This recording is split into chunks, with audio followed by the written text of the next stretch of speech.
شروع اللہ کے نام سے جو ہمارے دلوں کو ایمان کے نور سے منور کرتا ہے۔ اللہ نے ایک مسلمان کو کتنا بلند اور عظیم مقام عطا فرمایا ہے کہ اللہ کی جس امانت کو یہ زمین یا آسمان اور ان پہاڑوں نے بھی سنبھالنے سے انکار کر دیا، اللہ کی اس امانت کو ایک مسلمان کے دل نے سنبھالا۔ اللہ کی اس امانت کا نام ہے کلمہ طیبہ لا الہ الا اللہ محمد رسول اللہ صلی اللہ تعالی علیہ وآلہ وسلم۔ مگر افسوس کہ آج مولانا حالی کا ایک شعر یاد آ رہا ہے کہ اے خاصان رسول، وقت دعا ہے امت پہ تیری آگے عجب وقت پڑا ہے۔ میرے دوستوں، میرے بزرگوں اور میری ماؤں اور بہنوں، شاید آنے والے وقت میں اسلام کا مقابلہ کرنے کے لیے یہودی اور ان کے سپورٹرز پوری طاقت کے ساتھ کھڑے ہو جائیں گے۔ بظاہر ایسا محسوس ہوگا کہ اب اسلام کا چراغ گل ہو جائے گا، کیونکہ ان کے پاس اتنی طاقت ہوگی، ان کے پاس اتنے وسائل ہوں گے کہ بظاہر عالم اسلام کے پاس ان کا مقابلہ کرنے کی کوئی سخت نہ ہوگی۔ بظاہر اللہ کا یہی فیصلہ ہے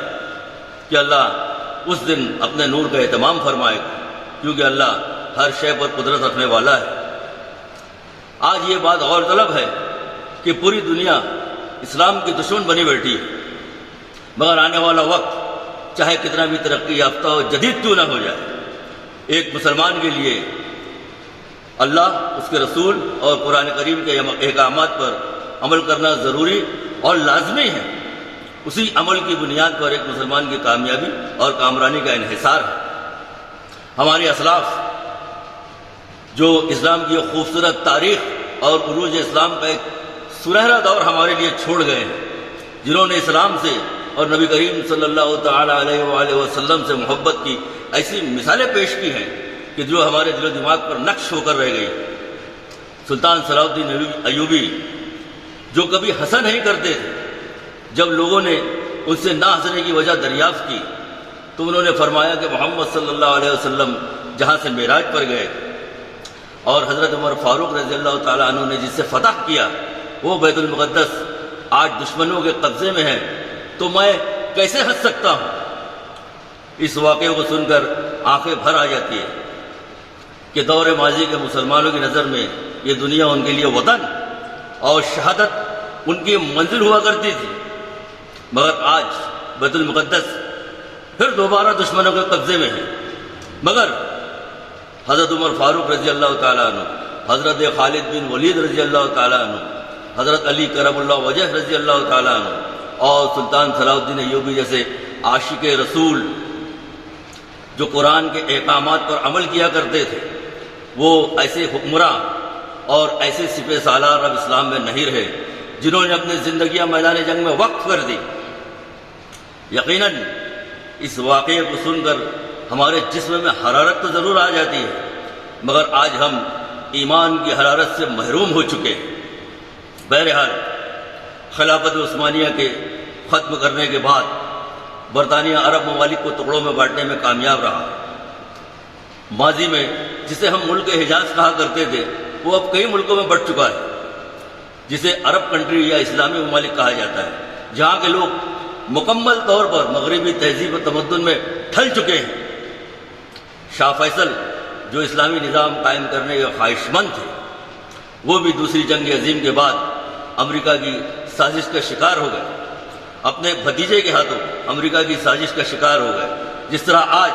پاکستان میں عمران خان امریکہ کی سازش کا شکار ہو رہے ہیں۔ دوسری جنگ عظیم کے بعد امریکہ اسلامی ممالک کا مکھیا بن بیٹھا، کیونکہ امریکہ کی نظر تیل کے ذخائر پر تھی۔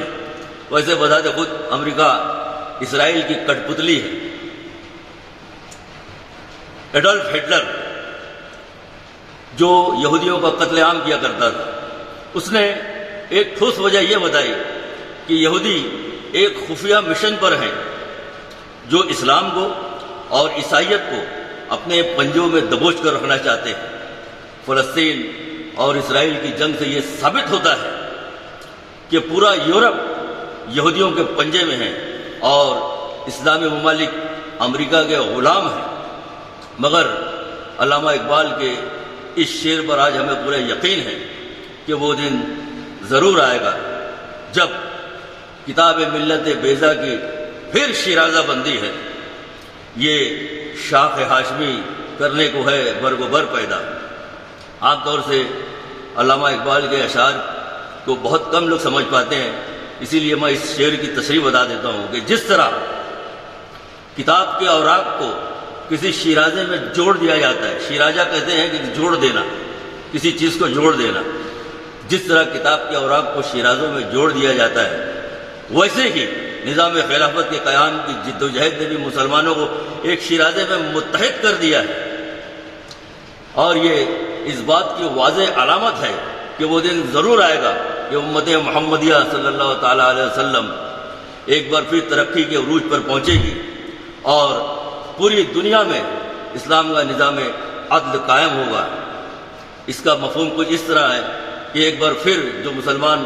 بکھرے ہوئے ہیں وہ دوبارہ متحد ہوں گے اور دنیا میں اسلام کا پرچم لہرایا جائے گا۔ مجیب شریف مومن کو دیجیے اجازت، خدا حافظ۔